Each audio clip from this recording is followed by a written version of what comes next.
చొరబాటుదారుల్ని బయటకు పంపించడం కోసం 3D ఫార్ములాని సిద్ధం చేశారు. డిటెక్ట్, డిలీట్, డిపోర్ట్ అనే ప్రాతిపదికన. నిజానికి ఇది ఒక రకంగా చెప్పాలంటే ఎంత దుర్మార్గంగా, ఎంత ఉదాసీనంగా, నిజంగా చెప్పాలంటే ఎంత నిర్లక్ష్యంగా గత ప్రభుత్వాలు వ్యవహరించాయనడానికి ఇప్పుడు నేను చెప్పబోయే ఎగ్జాంపుల్ చాలా చక్కగా సరిపోతుంది. ఇద్దరు రాజులు జూదంలో పెట్టుకున్నటువంటి గ్రామాల్ని కనీసం తీసుకునే పరిస్థితుల్లో కూడా ఆ అప్పటి ప్రభుత్వాలు పనిచేయలేదంటే మీరు అర్థం చేసుకోవచ్చు. నమస్తే, వెల్కమ్ టు రైట్ యాంగిల్. ప్రస్తుతం బంగ్లాదేశ్ సరిహద్దుల మీద అమిత్ షా దృష్టి సారించారు. ఇప్పటికే బంగ్లాదేశ్లో ఉన్నటువంటి అక్రమంగా వచ్చిన చొరబాటుదారుల్ని బయటకు పంపించడం కోసం 3D ఫార్ములాని సిద్ధం చేశారు. డిటెక్ట్, డిలీట్, డిపోర్ట్ అనే ప్రాతిపదికన అక్కడ ఉన్నటువంటి చొరబాటుదారుల్ని ఆయా దేశాలకు పంపించేందుకు ఒక ప్రణాళిక రూపొందించడం జరిగింది. సో ప్రధాని నరేంద్ర మోదీ గారు చెప్పినట్టుగా హై పవర్డ్ డెమోగ్రఫీ మిషన్ని అమిత్ షా అమలు పరుస్తూ ఉన్నారు. ఇక వెస్ట్ బెంగాల్లో ఇప్పుడు నూతనంగా ఏర్పడినటువంటి సువేందు అధికారి ప్రభుత్వం కూడా దానికి తగ్గట్టుగానే డిటెక్ట్, డిలీట్ అండ్ డిపోర్ట్ని కొనసాగిస్తోంది. డిటెక్ట్, డిలీట్ అనేది నిజానికి ఎలక్షన్ కమిషన్ పరిధిలో కొంతమంది ఓటర్ లిస్ట్ నుంచి తీసివేయడము లేదా ఆధార్ కార్డులు తొలగించడం ఇవన్నీ చేశారు.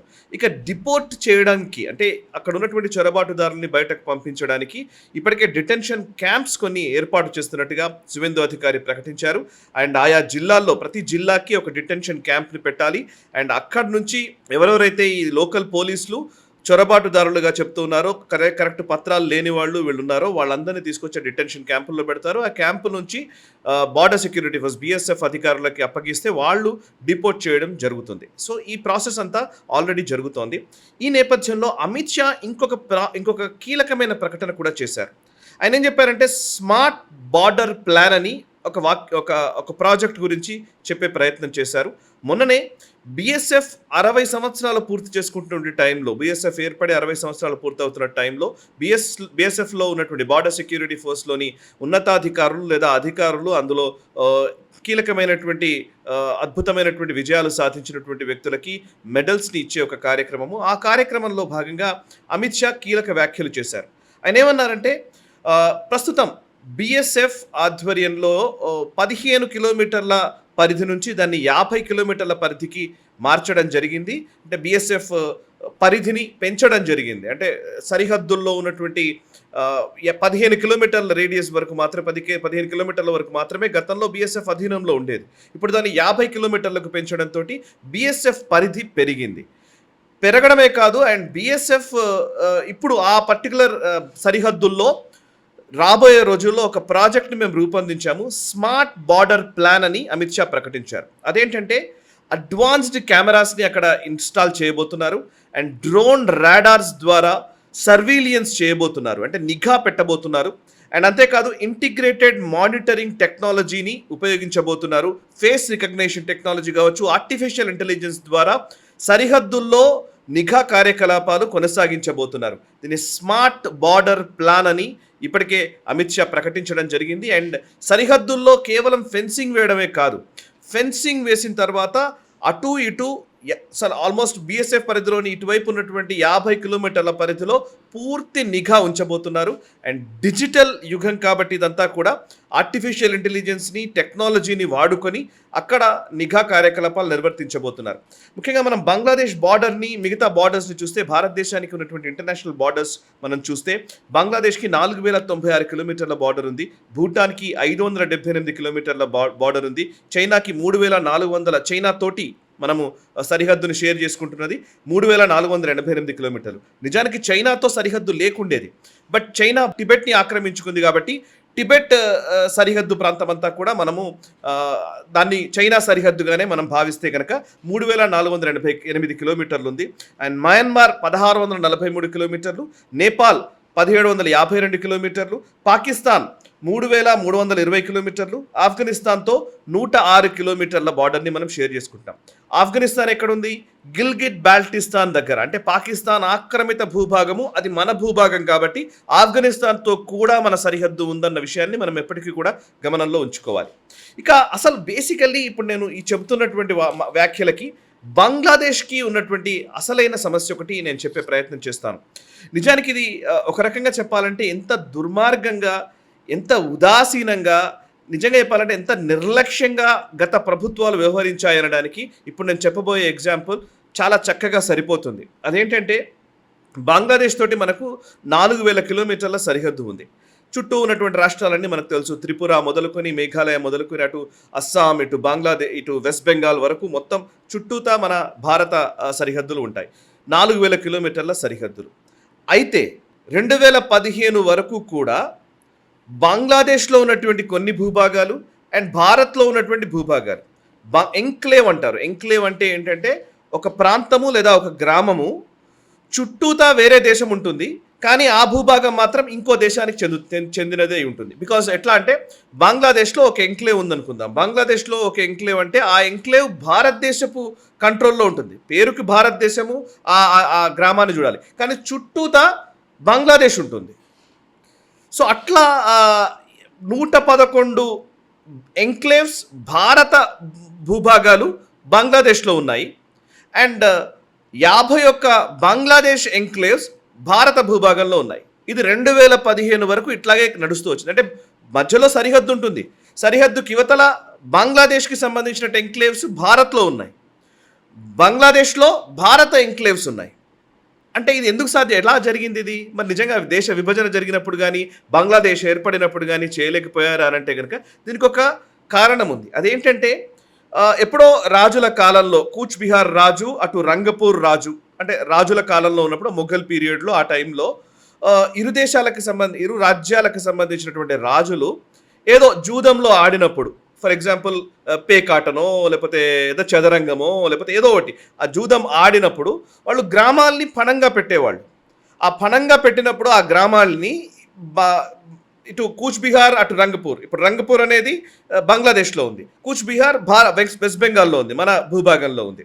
సో కూచ్ బిహార్ రాజుకి రంగపూర్ రాజుకి మధ్య ఒక చదరంగపు పోటీయో ఏదో జరిగితే కనుక ఆయన పరిధిలో ఉన్న గ్రామాలని పణంగా పెడతారు. ఈయన పరిధిలో ఉన్నటువంటి గ్రామాలని పణంగా పెడతారు. సో ఇద్దరు గెలుపోటముల్లో ఈయన భూభాగాలు ఆయన వశమవుతాయి, ఆయన భూభాగాలు ఈయన వశమవుతాయి. ఈయన గెలిచినప్పుడు ఈయనకు వస్తాయి, ఆయన గెలిచినప్పుడు ఈయనకు వస్తాయి. ఇట్లా ఆల్మోస్ట్ 162 గ్రామాలు లేదా ఎంక్లేవ్స్ ఇరు దేశాల్లో ఉన్నాయి. అందులో 111 బంగ్లాదేశ్లో ఉన్నాయి భారత భూభాగాలు. అండ్ 51 బంగ్లాదేశ్ భూభాగాలు భారత్లో ఉన్నాయి. నిజానికి బంగ్లాదేశ్ అధీనంలో ఉండవలసినటువంటి గ్రామాలు అవి. ఇది ఎంత స్టూపిడిటీ మీరు అర్థం చేసుకోండి. 1947లో భారతదేశానికి స్వాతంత్రం వచ్చిన తర్వాత, దేశ విభజన జరిగిన తర్వాత కూడా అవి అలాగే ఉంచేశారు. ఆ రాజు పరిధిలోని గ్రామాల్ని బంగ్లాదేశ్కి ఇచ్చారు, కూచ్ బిహార్ రాజు గ్రామాల్ని. అండ్ ఇటువైపు ఉన్న గ్రామాల్ని మన భారతదేశానికి ఇచ్చారు. అంటే బంగ్లాదేశ్లో ఉన్న గ్రామాల్ని భారత్ పరిధిలోకి తీసుకొచ్చేసారు. అదే బ్రిటిషర్లు చేసిపోయారు, పర్వాలేదు అనుకుందాం.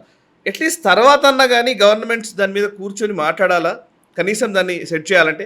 ఏంటి దీనివల్ల నష్టం ఏంటి అని అంటే కనుక సింపుల్. ఇప్పుడు బంగ్లాదేశ్లో ఉన్న భారత భూభాగాలు అనుకోండి, సింపుల్. వాళ్ళకి స్కూళ్ళు ఉండవు, హాస్పిటల్స్ ఉండవు, వాళ్ళకి పోలీస్ స్టేషన్ ఉండదు. వాళ్ళకి ఎటువంటి సదుపాయాలు కల్పించాలన్నా, రోడ్లు వేయాలన్నా, ఏది చేయాలన్నా భారతదేశం చేయాలి. టెక్నికల్లీ వాళ్ళు భారతదేశానికి చెందినటువంటి పౌరులు. కానీ భారతదేశం వాళ్ళకి అడ్మినిస్ట్రేషన్ వాళ్ళకి ఎలా మనం సాయం చేయగలము, ఎలా నిధులు ఇవ్వగలము? ఇవ్వలేని పరిస్థితి. సో ఆ గ్రామాలు అట్లా వదిలేసేవాళ్ళు. అక్కడ కరెంట్ ఉండేది కాదు, రోడ్లు ఉండేవి కాదు, పోలీస్ స్టేషన్ ఉండేది కాదు, ఏమీ ఉండేది కాదు.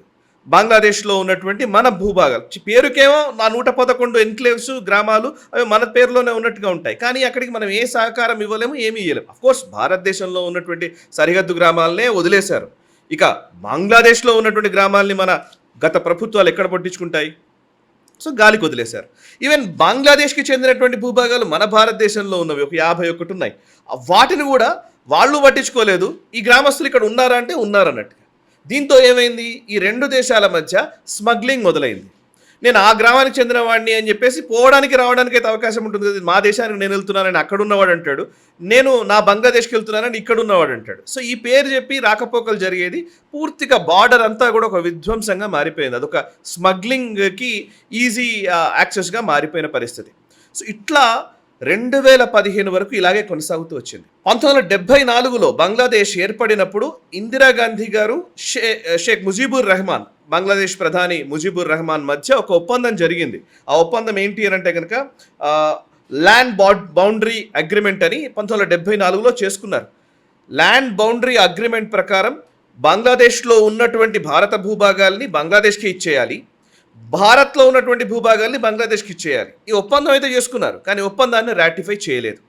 ఎందుకు రాటిఫై చేయలేదు అని అంటే కనుక అప్పుడు సుప్రీంకోర్టు ఏం చెప్పింది అని అంటే కనుక మన భూభాగాల్ని ఒక దేశపు భూభాగాల్ని ఇంకో దేశానికి ఇవ్వాలి అని అంటే రాజ్యాంగ సవరణ చేయాలి అని చెప్పారు. రాజ్యాంగ సవరణ పెద్ద విషయం ఏం కాదు, నిజానికి ఇది ఆర్గ్యుమెంట్ కూడా చేయడానికి వీలు లేనటువంటి అంశం. బికాజ్ అడ్మినిస్ట్రేషన్ పరంగా మనకు ఎటువంటి అవకాశం లేదు కాబట్టి మనం ఇచ్చేయడంలో తప్పులేదు. కానీ ఇందిరాగాంధీ అప్పుడు దాన్ని కాన్స్టిట్యూషనల్ అమెండ్మెంట్ తీసుకురాలేదు, రాజ్యాంగ సవరణ చేయలేదు.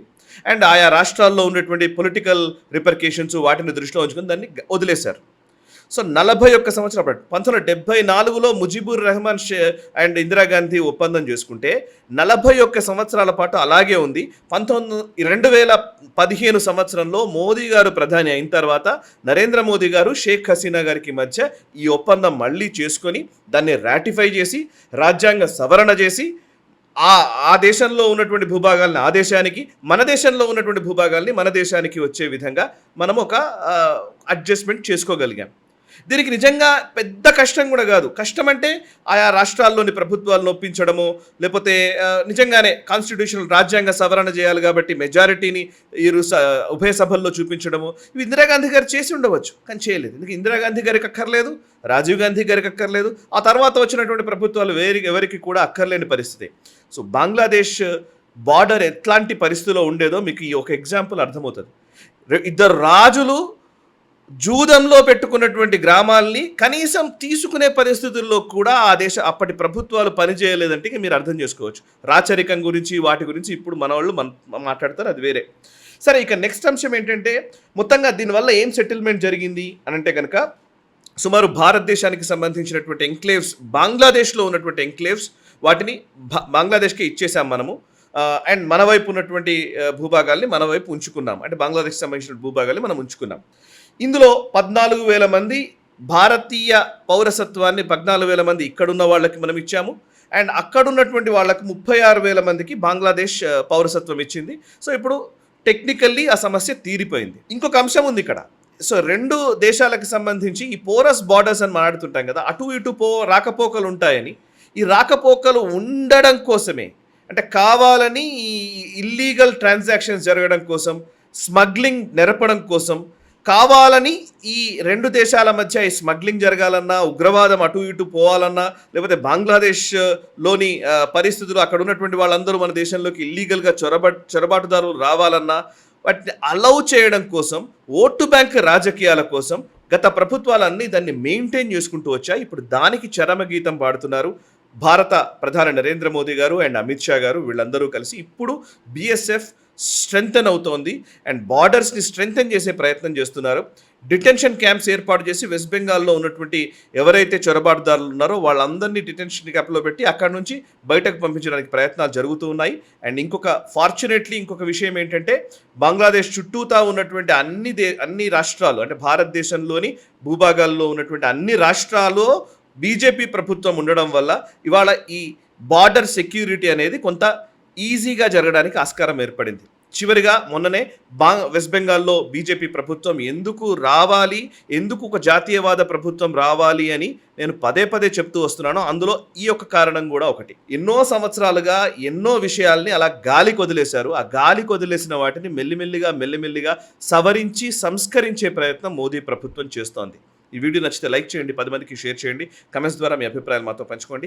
మనసా వాచా కర్మణ, దేశహితం కోసం నేషనల్ స్టార్. ఈ వీడియో మీకు నచ్చినట్టయితే లైక్ చేయండి, 10 మందికి షేర్ చేయండి, అలాగే కామెంట్ల రూపంలో మీ అభిప్రాయాలను మాతో పంచుకోండి. Nationalist hub group of channels ను సబ్స్క్రైబ్ చేసుకుని తెలుగునాట జాతీయవాద జర్నలిజాన్ని ప్రోత్సహించండి. ఈ వీడియో కింద ఉన్న బెల్ ఐకాన్ పై క్లిక్ చేయడం మర్చిపోవద్దు.